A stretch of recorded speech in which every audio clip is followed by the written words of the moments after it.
Well, for more on Cuba's economy, earlier I spoke with Fernando Menendez, Senior Fellow for Strategic Initiatives at the Secure Free Society. We began by asking him why, with the booming tourism industry, Cuba's economy recently shrank for the first time in 23 years. That's the problem. The reforms that have been in place or they've attempted to put in place are not really making a difference in terms of generating more wealth or generating any kind of prosperity across the spectrum of Cuban society. Many people saying, in part, it's all reliant, Cuba is too reliant on Venezuela. Cuba is almost entirely reliant on Venezuela to the tune of about an estimated $13 billion. And given Venezuela's state right now and the crisis in Venezuela, that's not money that's forthcoming. So they're going to have to find other means to sustain themselves.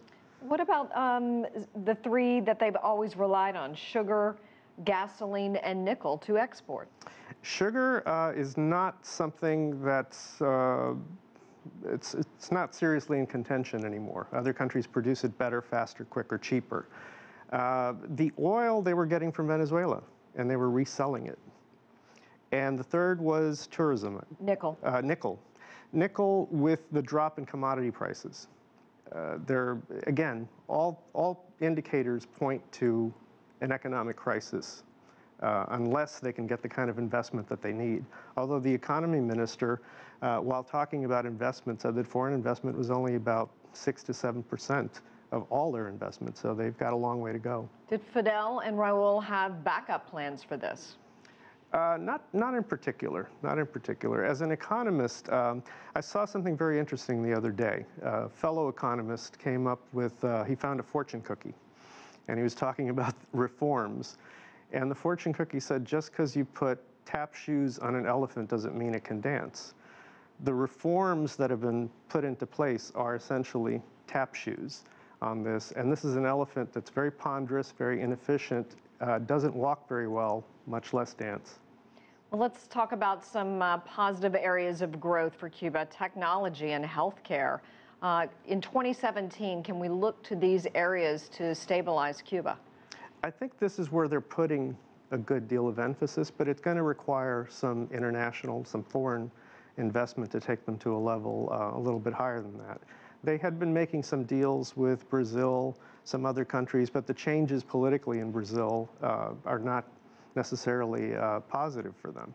They're going to have to restructure their economy. They're actually going to have to make much deeper and probably more radical reforms to the economy before we see something move in a positive direction.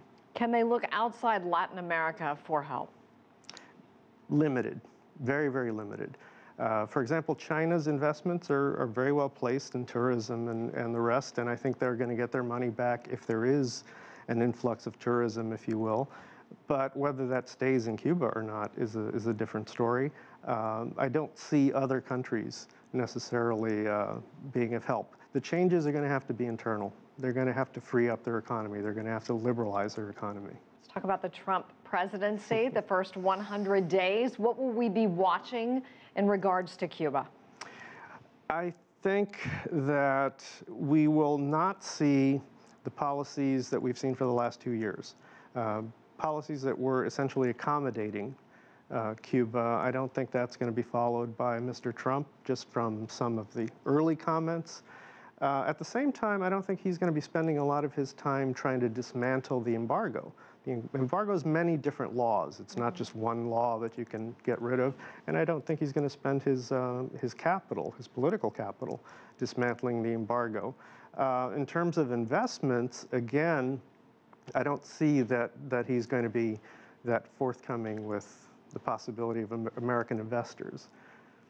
With the normalizing of relations, didn't many people think this was going to be it and that we would feel an economic boost immediately for Cubans? Totally. I mean, there were folks who thought that things would change, you know, from day to night. Again, what I've always said to folks, you know, the changes are going to have to come internally. They're going to be much more radical than they have so far. The Cuban economy is a great failure. The economic policies that have been pursued are a great failure. You have to remember in the 1950s, Cuba was one of the wealthiest countries in Latin America. Comparable, or some indices would tell you that incomes were close to or better than Spain and Italy. And we, of course, questions of distribution, I don't want to get into that, but we are looking at an economy that is extremely poor and is not meeting the basic needs of its people. I believe that there will be generational changes.